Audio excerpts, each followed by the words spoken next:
Oh, thank you.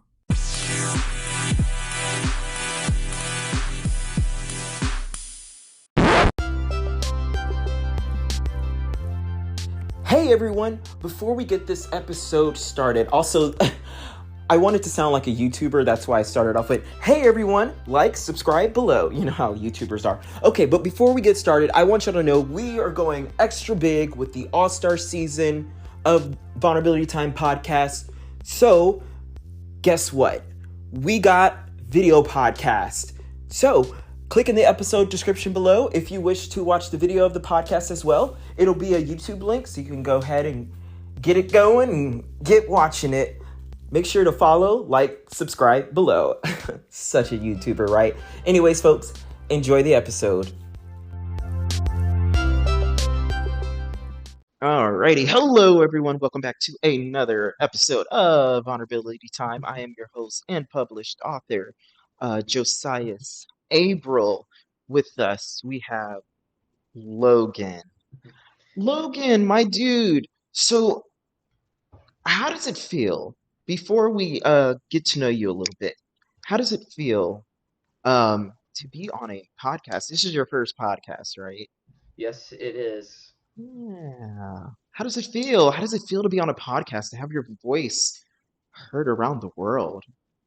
Well, I hope that my voice is very therapeutic in a sense. I'm not sure if it is. Like I said, this is my first time like on a podcast. I've listened to a couple maybe, but most of them are like joking in a manner. Nothing, no like serious topics. I actually remember for my summer internship this past summer, I was being a park ranger, and a lot of that was just like driving around in a truck and from getting like Park A to Park B and then Mhm. doing a loop around, getting back to Park A for patrolling. And I would just like, okay, I'm just gonna listen to podcast, um, and just like at least have like some other group of people talking Yeah. just to drown out like the boringness. So hopefully I can do the same thing as that for anyone listening to this.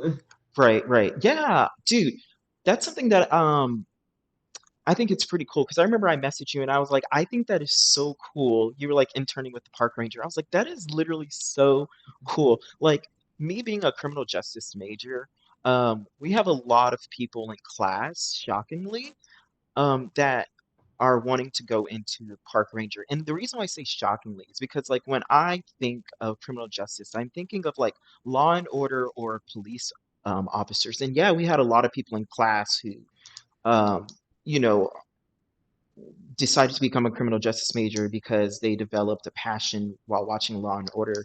And then you have, those who want to be police officers. And then you have a lot that wanted to do park rangers. So I was like, that is so freaking cool. Well, you'll be surprised of at least learning as a park ranger. I wasn't with the like National Park Service. I was with the Corps of Engineers, which is it's still a Mm. it was still a federal like government job. But you'll Yeah. be surprised at all the things that go on, at least in our nation's parks. Some Mm. good, some bad, some very like okay, as a park ranger, at least for the Corps of Engineers, like we're not police, we're not like law enforcement, and so sometimes in situations, we're the ones calling 911 to tell them, hey, you need to get over here and get this person out, which is kind of like most people don't realize that and don't just go up to a park ranger and do something like that. Obviously, their whole role is to make sure people are aware of their decisions and Right. they have consequences for either the good or bad, and they just want to keep everybody safe.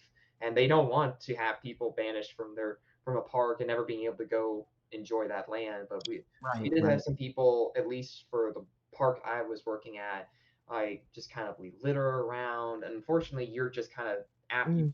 come up to after the scene of where stuff happens, and go Right. from just picking up litter to oh my gosh, like someone's going to be drowning soon type of situation. Oh, But it's okay. just playing the park ranger. It was like it's Mm. more than just about walking around or driving. It's literally making sure people are making smart choices that they may have never been aware of growing Yeah. Interesting. I never really thought about that like there's so much more that goes into like being park ranger. That is so cool.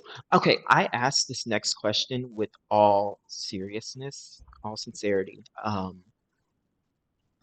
Bigfoot, is that something that's talked about, something to prep for, something to keep on hush for?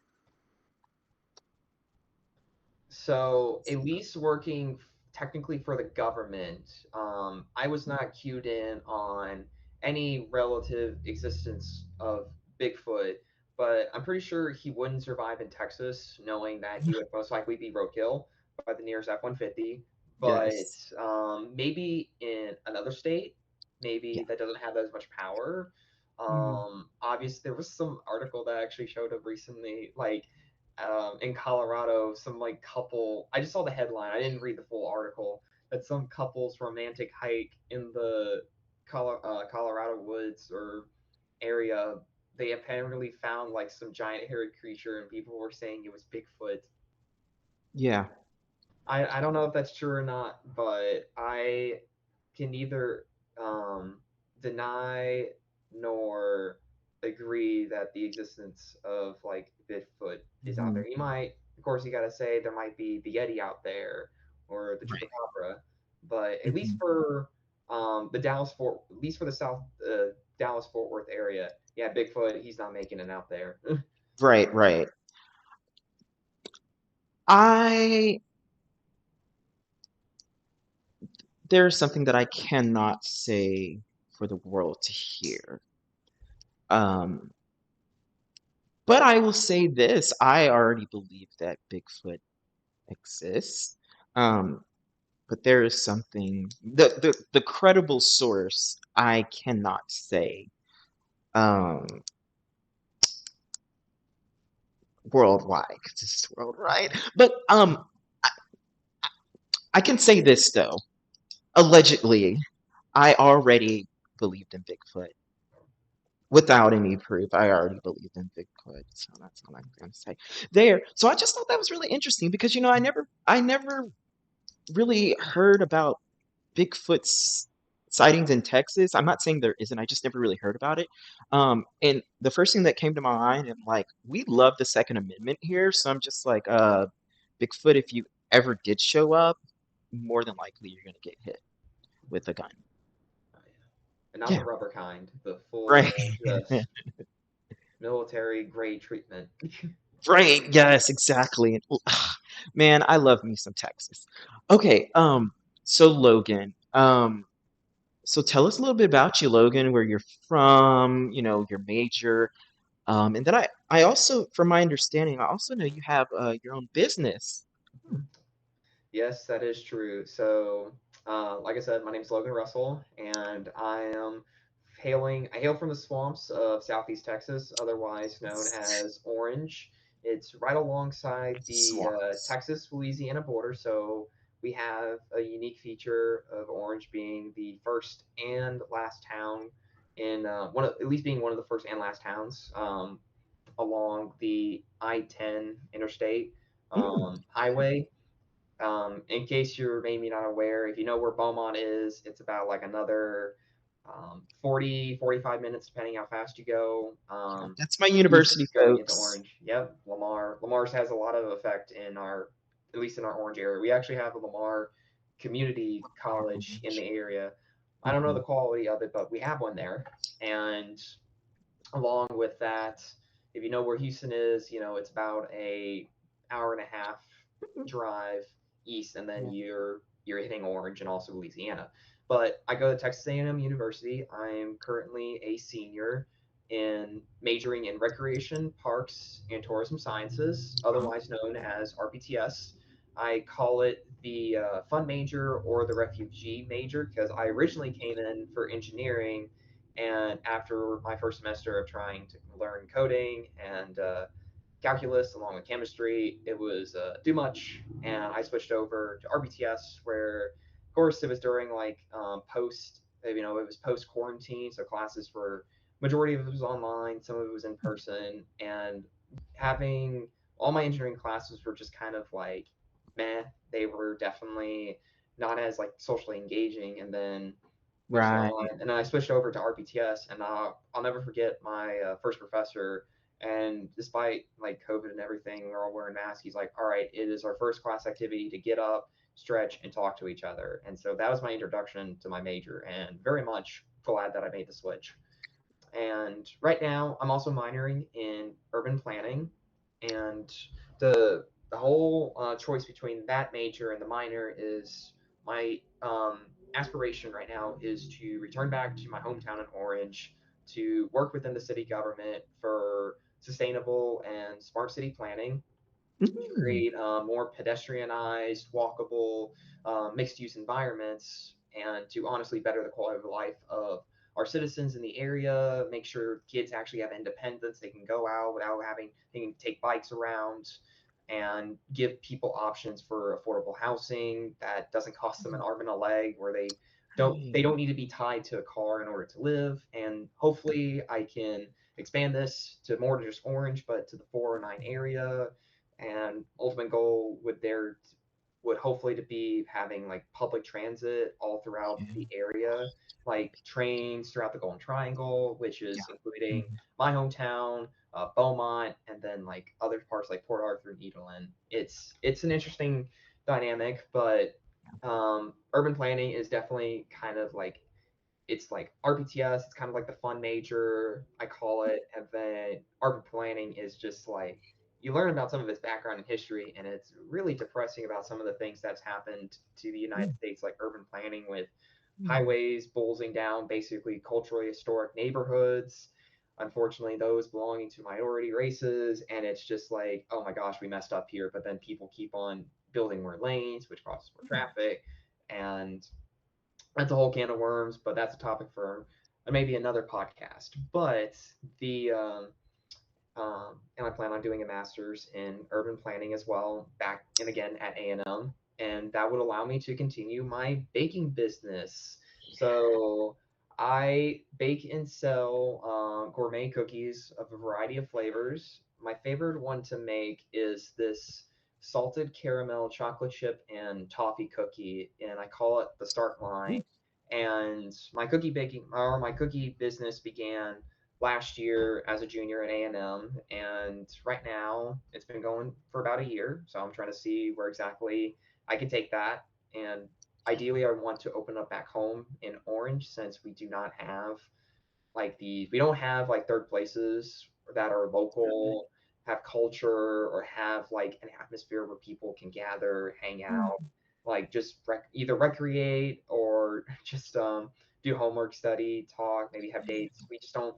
We're really devoid of that, which is also why I want to work with the city of Orange to, hey, I want to open my business here, but yeah. we need Yeah. to do these developments so it's not just me, but other people can do that. But um, my recipe started with my grandma. Actually, she created a cookie recipe that that she ripped off of the back of a Nestle Toll House recipe sometime, like I don't even know, like in the probably in uh, probably in the 20th century. I never got to meet her since I was born very late in my parents' life, but Mm, my grandma passed down the cookie recipe to my mom, and then she passed it down onto me, which I'm very much a cookie fanatic, and when she taught me the recipe how to make cookies, or at least this recipe, it was just for chocolate chips, and then I created my own cookie flavors with some of the stuff I saw in stores, and that was how I made the start line, because it was my first original cookie. And from there, I pitched the idea of selling these cookies along with some other flavors at the time, as a fundraiser for my cross country team back in high school. Which, You ran cross country too? yeah, I did. Same. Okay, sorry, continue. No, you're good. And yeah, I ran cross country for sophomore, junior, and senior year of high school, and then I also ran track long distance freshman, sophomore, and junior year.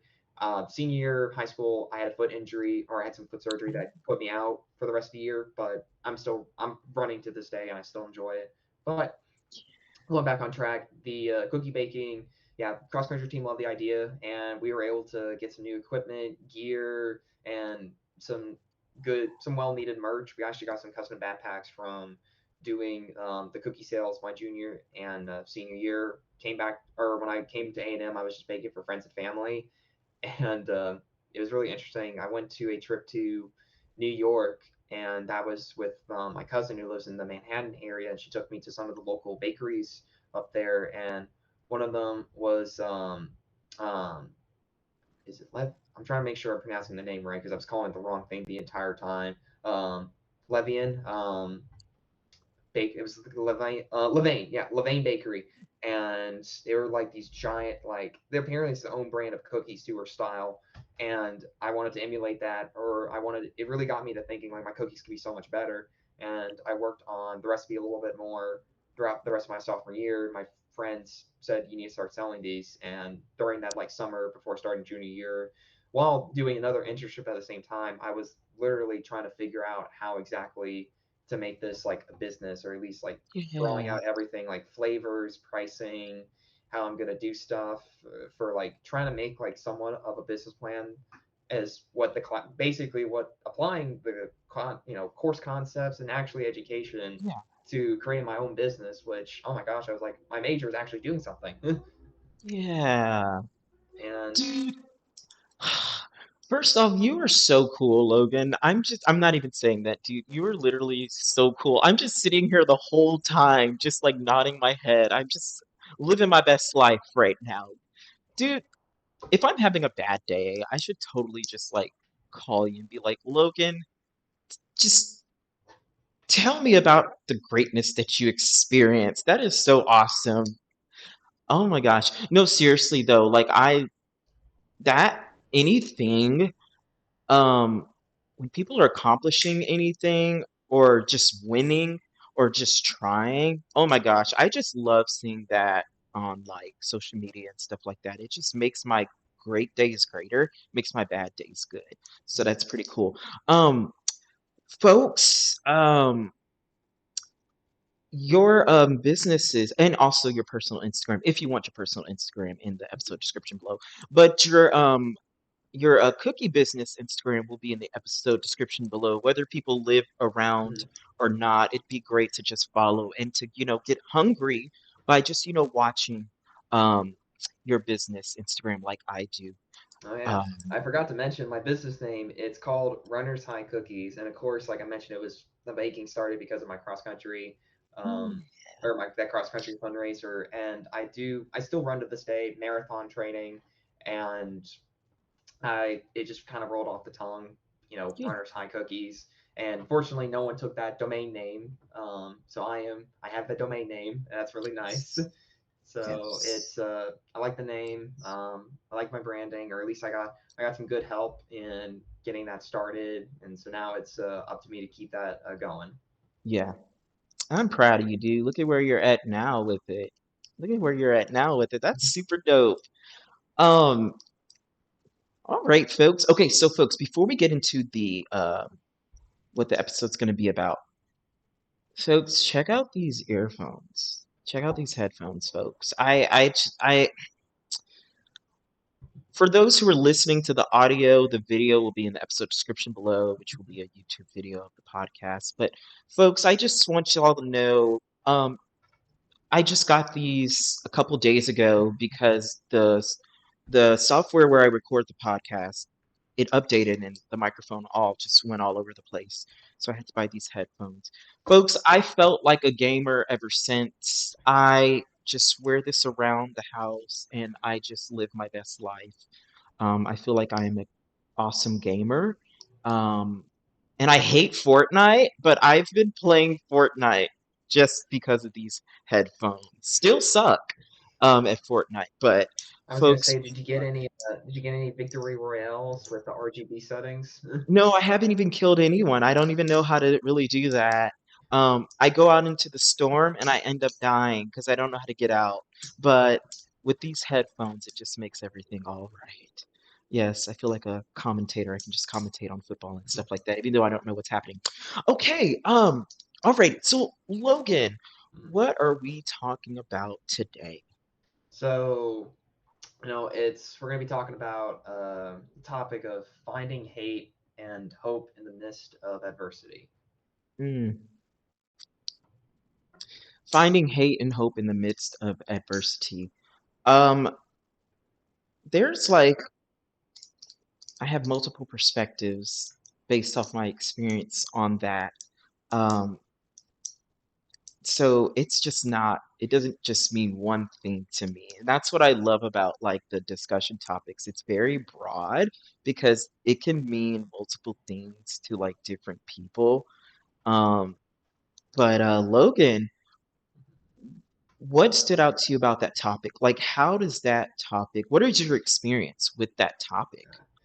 Well, unfortunately, I do have some experience in that topic, and kind of, you really don't think, or at least right now, at least up until I came to college, I've had a pretty much a pretty like easy life, or I say easy, pretty much a non-confrontational lifestyle where it was just wake up, go to school, and just after school, you just go back home, parents, watch cartoons, maybe eat snacks. And high school kind of changed up a little bit, throwing cross country into the mix and training. And then it came down to choosing where to go to college. Basically, what am I going to do for the rest of my life? And Mm-hmm. originally it was engineering, and all the schools that I applied to were did have some good engineering programs, and majority of them were in Texas, of course. I got some good scholarships. The A&M was technically the last school that gave me my acceptance letter, which was very interesting because I was also sick with the flu for the second time in less than a month, and I was like, "You got to be kidding me!" I waited 6 months for them basically to tell me like the College of Engineering is full, and they basically will have to send me to either like the satellite colleges, or maybe like I don't know, I'd call them the satellite colleges, like A&M Corpus Christi, or like A&M. Right. Um, there's like different schools A.M. that have like this. Kingsville, yeah. It's like part of the system that A&M Mm-hmm. has, Mm-hmm. or go to take part of Blend's Relis team program, which I took Mm-hmm. myself to compose myself, and I was like, okay, what's the second option? I looked it up, and I'm like, oh, I get to go to A&M, but I just have to travel like to this Relis campus that's like 20 minutes away from the university. I'm like, okay, that's fine. And what also made me choose, or basically made me have solidified a decision for A&M, was that I wanted to be a part of the Corps Cadets at the time. And the Corps Cadets at A&M is the heart of basically the university, most culture, and that's A&M was originally a military college. The Corps Cadets carries Yeah. out a lot of the lifeblood of the university, with taking care of our mascot Reveille, to performing a lot of our more heartfelt traditions with silver caps, and um, along what's the other tradition? Oh yeah, muster. I completely forgot about that. Yeah, muster. I go to that every year, and I'll get into the reason for that.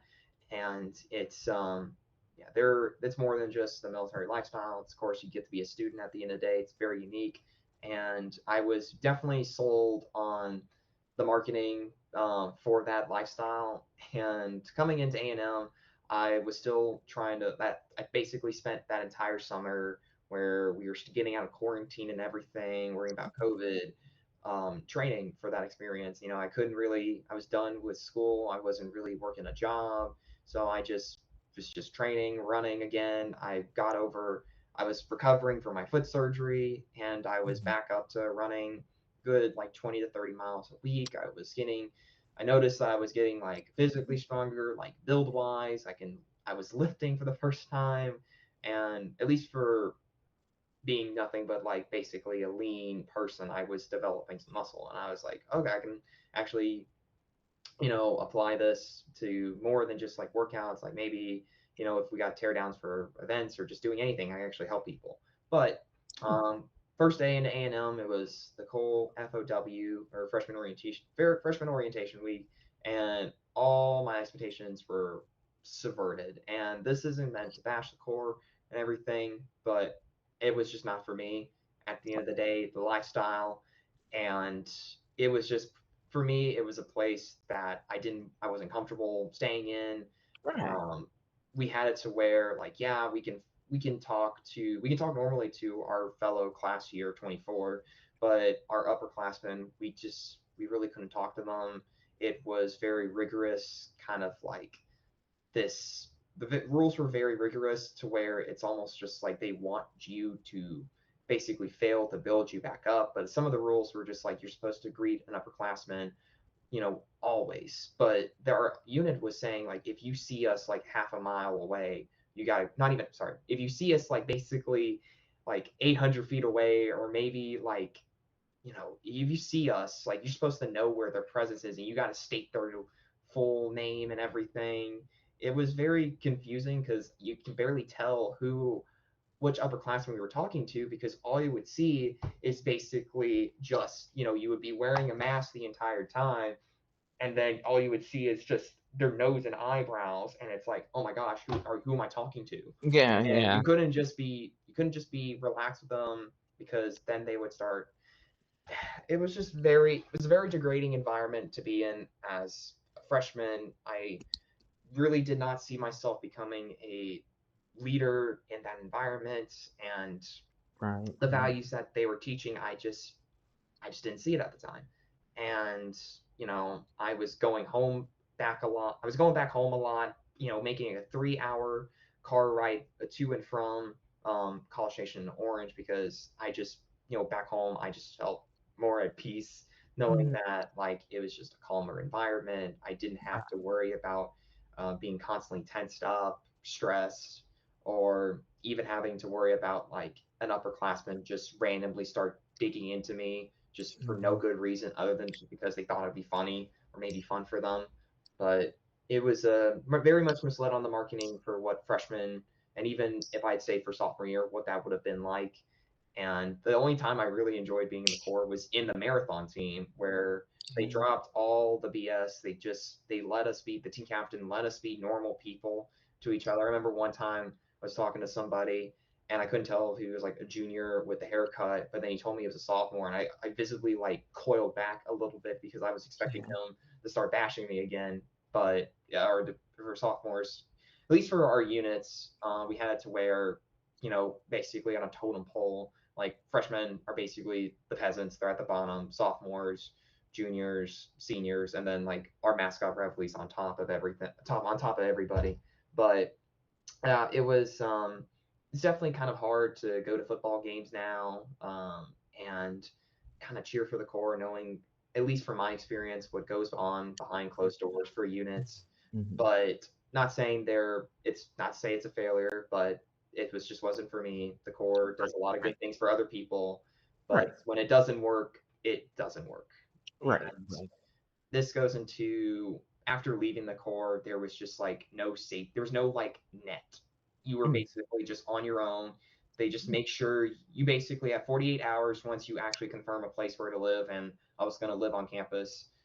You have mhm, basically 48 hours to decide, like, okay, you need to get all your stuff, get out. And I can't remember all the papers I signed, but it was like, you just can't. There's something you basically sign, like, oh, were you hazed or whatever, or the line between hazing and just harassment is, I feel like it was very much blurred. I was mhm. not hazed in my experience, but I was basically, you can say a lot of times a lot of the treatment that we get as freshmen is harassment, and whether that builds character or not, I don't know. I'll leave that up to the researchers to decide, and Right. maybe the mental health studies Mhm, for mhm, mhm. or men and women that go through that treatment.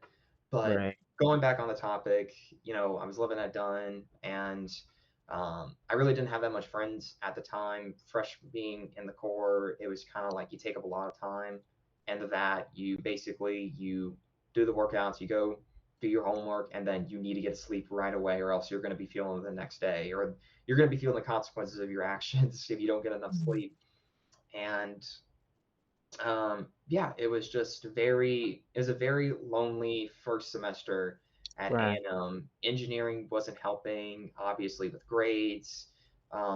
Just kind of like that, kind of like facing regret, like, oh, I left the core. Like, I don't know what to do now. Like, I'm kind of a quitter in that sense. And Mm, my I was at first living with somebody in the new dorm I was at, but then I knew him for about a week, and he said he's gonna go see family, and I was like, okay, bye. A week passes by, and he never comes back. So I had a whole dorm to myself, and as much as that sounds like a good time, or you got more space for yourself, it it was very lonely, especially still Yes. COVID restrictions. It was just very isolating, and Mhm, mhm. some people handle it better than others, and I was still trying to find I really didn't find a place yet in A&M. I felt like I was just like still trying to figure out what the heck I wanted to do, and then Right.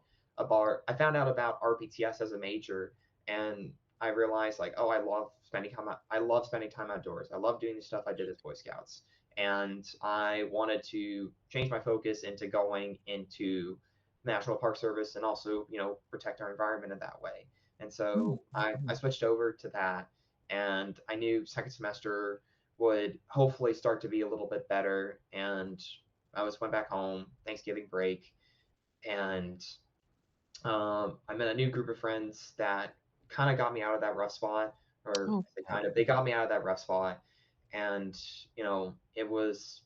it was nice to have like a group that I was hanging out with at the time, or that I was spending time with, doing studying, talking, and then just kind of felt confident going into sophomore year. I had my first summer job at Philmont, and that's where kind of sophomore year was when I realized that friend group, we weren't perfect in our relationship, like friendship wise, and I kind of realized I was very patronizing in a way.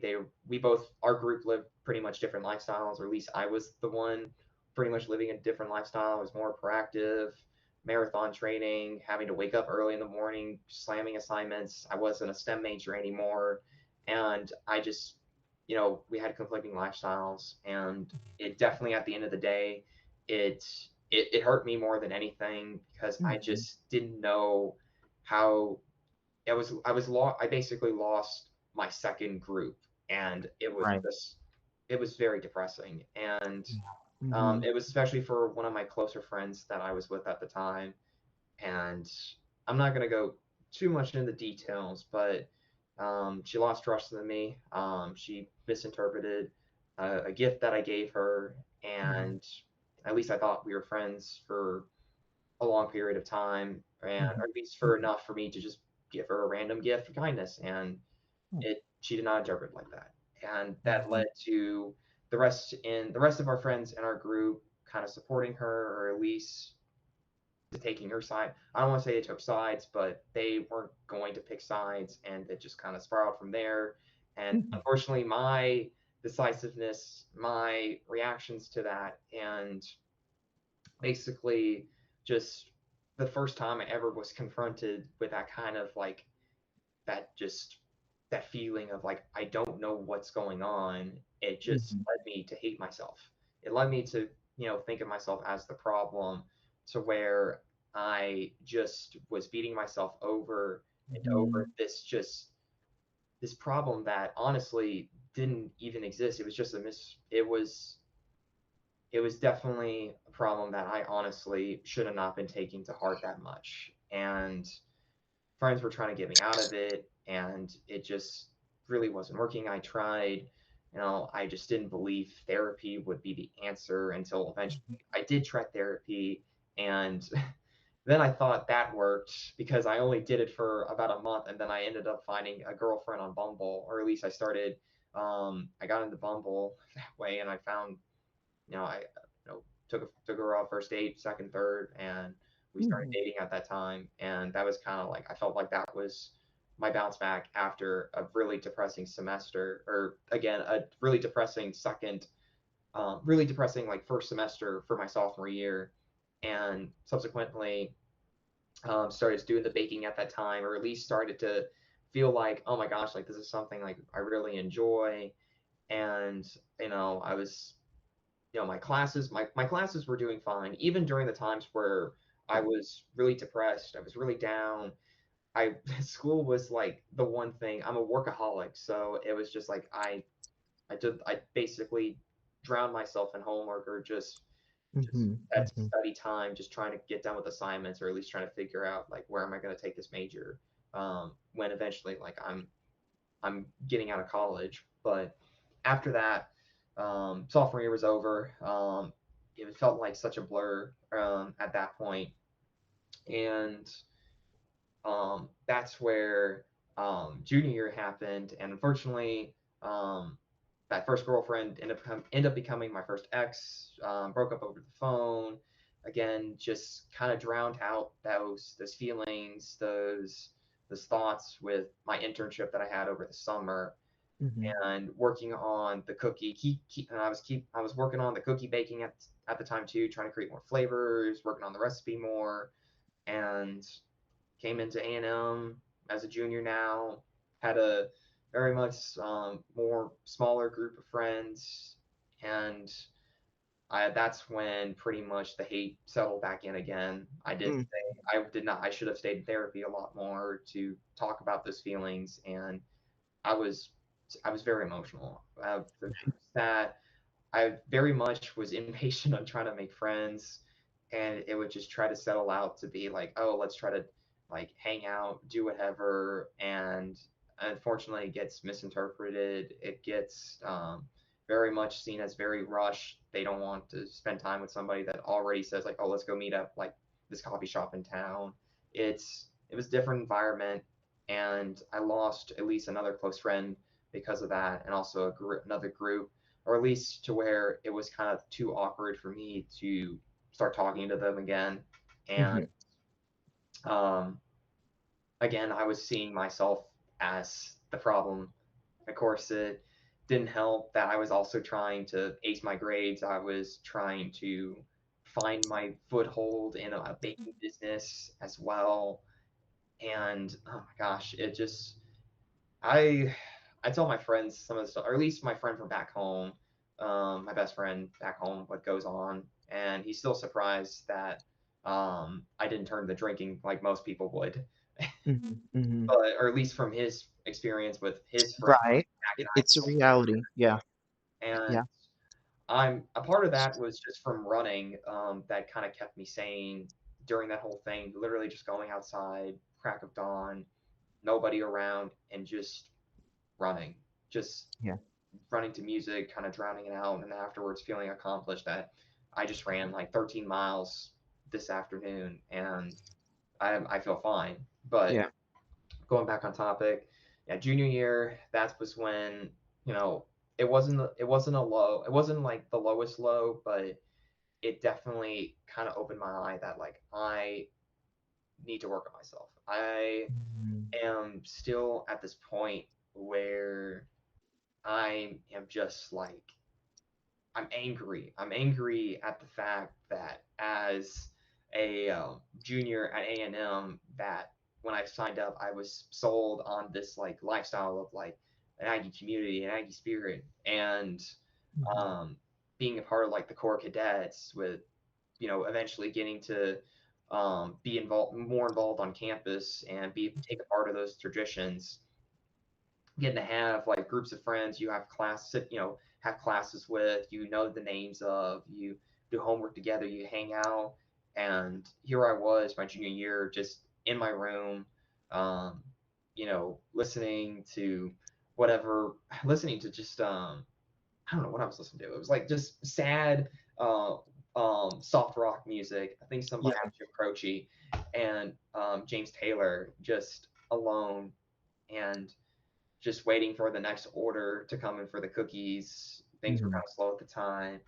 And then I had a good break when there was a girl from one of my classes. It was for writing test, of course. I basically um, I got the chance to talk about what I was doing with the cookies during class, and she mentioned briefly like maybe a month ago, like, oh hey, like, you know, we might do my org on camp. My org might do something with your baking in the future.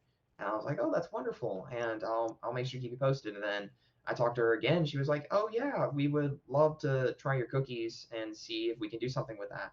And I was like, yeah, I'll give you a free sample pack, like I started doing with the orgs on campus. And the the ladies from that org really loved those cookies. And I'm talking, they really loved them to actually give me photos of them like eating the cookies and posing with Yeah. them.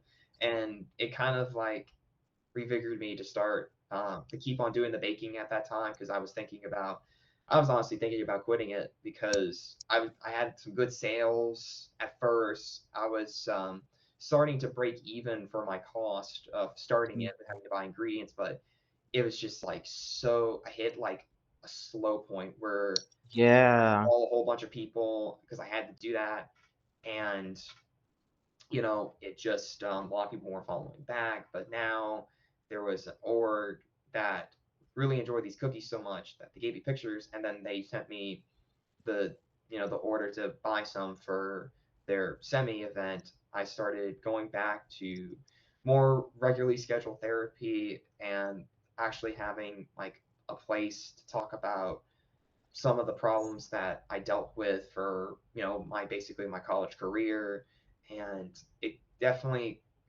opened up basically my insight into you always look back in certain situations like that, those moments you have in the shower where you just recently had an argument and you just go back and you kind of like retrace your steps and thinking how you could have basically better persuaded or better, or you could have like, oh, I could have Yeah. this argument, and it got me thinking like that again, and in a way that kind of like, okay, instead of like me trying to win, it was what was that other person seeing in me that could have thought about me, and that light.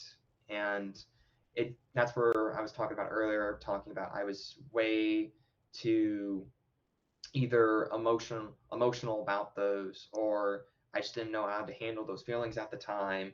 It was being open to the fact that no one likes to be criticized about their lifestyle choices, even if statistically it's not healthy for them. It's their choice. um, we shouldn't be we shouldn't be patronizing them for it. But of course, at least in my eye, I thought I was trying to help them out, and that was not the case. They don't need someone doing that for them. They don't need, Mm. they don't need that. And um, yeah, it definitely opened me up to that way of thinking then, Yeah. and trying to understand like, okay, what can I do Yeah. to basically have a purpose in this life, to better myself and the people around me, to not be this kind of like this burden that I saw myself as. And Hmm. that was kind of through the baking in a way, and it's kind of opened that door for potentially new friendships, to finally make a name for myself in this college town of almost close to 80,000, 70,000, or 80,000, is 70 or like 80,000 students, when Yeah. I'm not in a big or student organization or fraternity or any Greek life associations, or really a part of any student government or student bodies that I recognize more than that would honestly be more recognizable than any bakery business that's only been started for about a year. But Hmm. um, again, still kind of face into the computer screen on the keyboard doing homework, typing away, and again, like I still have that problem of kind of like being a workaholic, or I say it's a problem. I say that as I'm very obsessive into my work, that I forget to take breaks, that I forget to have fun, or that I see it as I haven't earned the right to have fun yet. Hmm. I Hmm. need to work for something before actually feeling accomplished yet. And I still have this feeling now that kind of motivates me into keep on doing this baking, keep on doing this running, and all my other hobbies. But then now as a senior, I kind of realize, oh my gosh, like I really haven't lived much of the Aggie lifestyle that I was sold on to. And Right. this Hmm. archetype of being like a typical college student, I never fit that mold at all, or at least the environments that I was in my freshman year, the friends that I lost along the way, or that I'm not a part of their lives anymore. It was just kind of led me to, I didn't want to fit that anymore. I wanted to be this kind of like own journey in a way to better myself as a person, and to recognize the flaws that I have, but to also know that I can be capable of so much more. That I may have made mistakes in the past that did affect my relationships then. So my new relationships now with friends, potentially a future significant other, it's just like I want to be a better version of myself, and I got to give myself that opportunity to. I have to be vulnerable again, unfortunately, but I say unfortunately, to I that feel that. to be to be vulnerable with other people, to build better relationships, to Yes. maybe talk to a random classmate. And I can definitely say all these years now, I finally have like I'm definitely more open talking to people, like just starting Yeah. conversations, and just that feeling of kind of like anger and not understanding my purpose being in college camp, or at A&M or in College Station, and like, why am I here? What am I trying to do? It Right. kind of pushed me to find that answer, Yeah. to help, for people to help me try to figure that out. And I'm not like, I haven't cleared that hurdle yet. I've still got pretty much just like a track runner does. I still got a lot of more laps to go. And but compared to where it was freshman year, I am much better off than I was. And the cookie business, obviously, I don't want to abuse that. I still have my own personality. At the end of the day, I still have my own life. But Yeah. that cookie business of mine, I want to, like I said, I want to take that back home to Orange, because we don't have those places Right. in my hometown. I Right. I bake. My mindset is, for a lot of my cookies, even when I have Yes. leftovers, it's better for me to make. It's better for me to share that one cookie than for me to eat it. So at least one more person knows about what these cookies are supposed to represent, and it's for me to share my passion of baking and trying to make people smile Yeah. throughout that. And of course, try to Yes. offer a better solution than what Crumble does in charging nearly $5 for nearly a whole ass cookie. Great. My journey, I want to say it's kind of just beginning now into developing into a citizen that wants to do good in this world, that wants to apply his education, or apply their education into a world where maybe there's not, they're into a more selfish, kind of like self-centered world.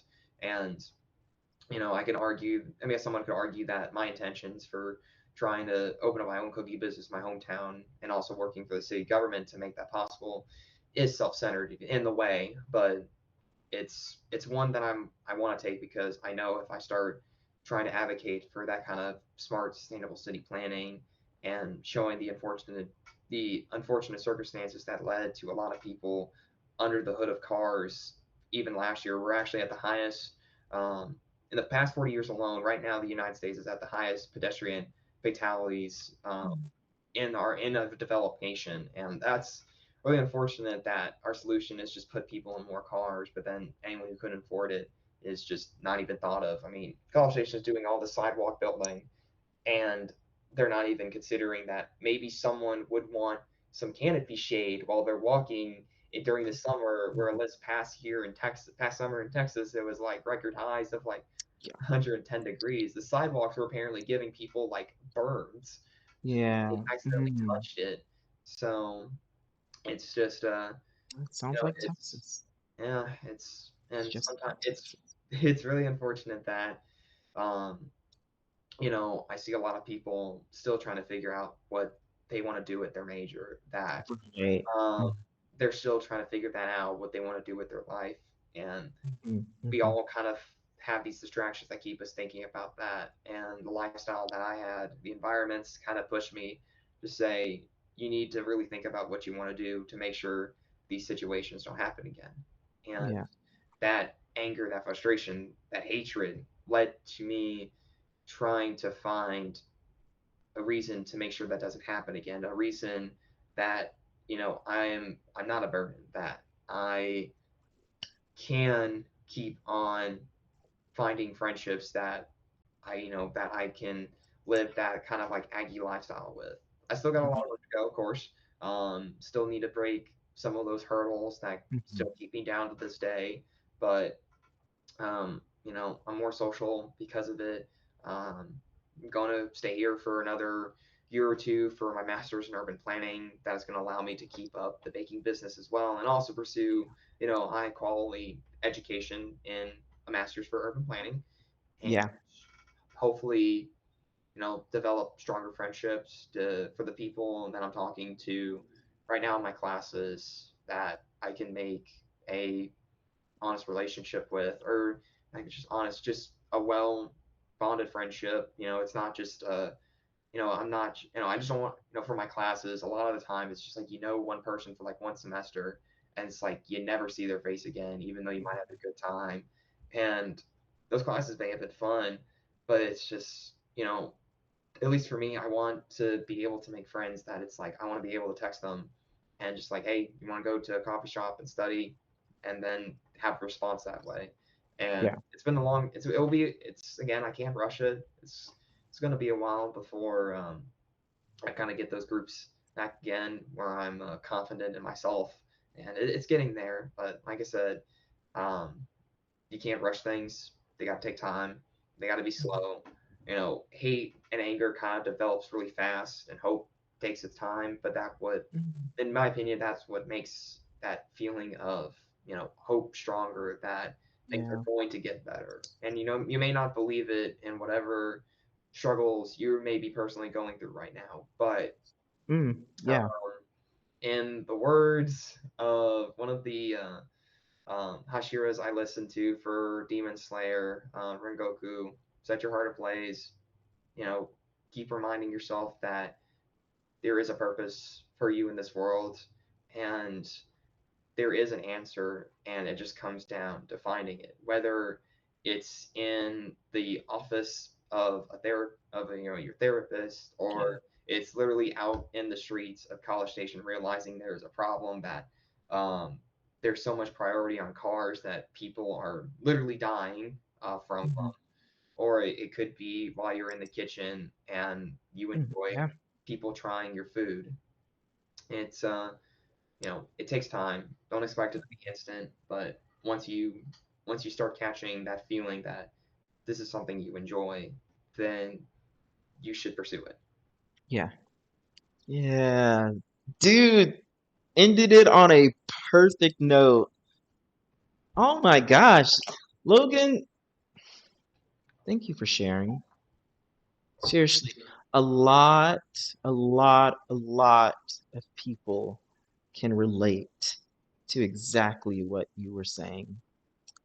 There's definitely some moments where I was definitely relating to. I'm sure you could tell by my facial expressions, Mhm. but hmm, it there's a couple things that you said that honestly I needed to hear.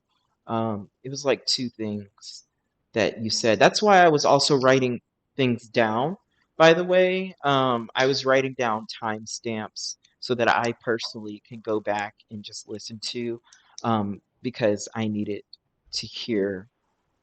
that reminder. How about that? And though it was like a couple things that really, four things, one, two, three, four, five, six things that strongly related to me, um, I really did need to hear it.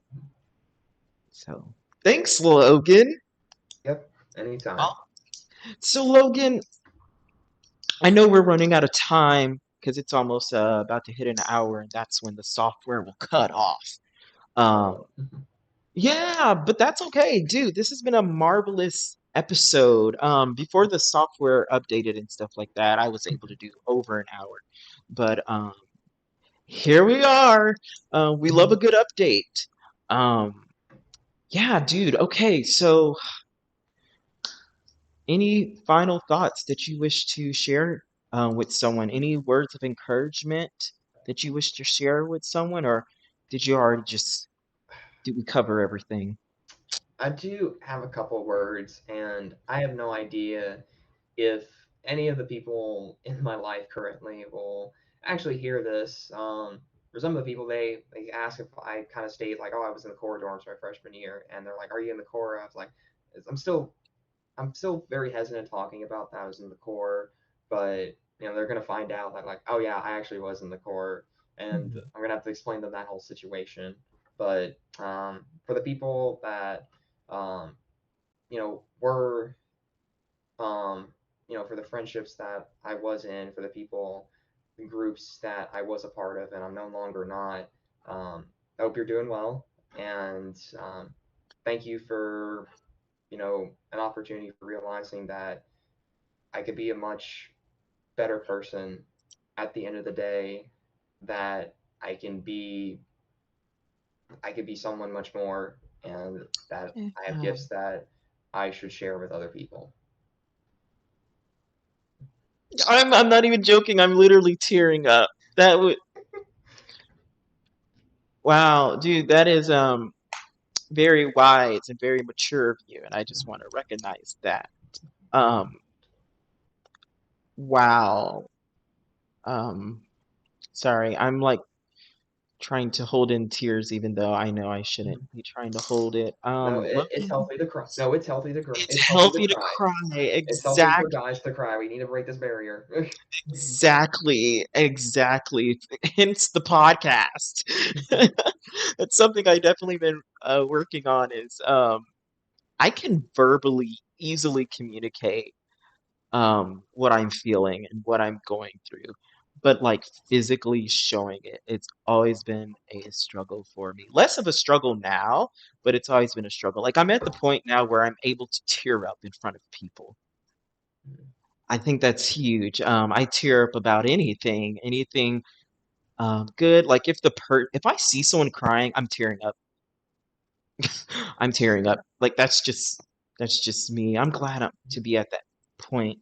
Um, Shows a lot about the softness of someone's heart, which I'm so glad because my heart used to be very, very, very hard.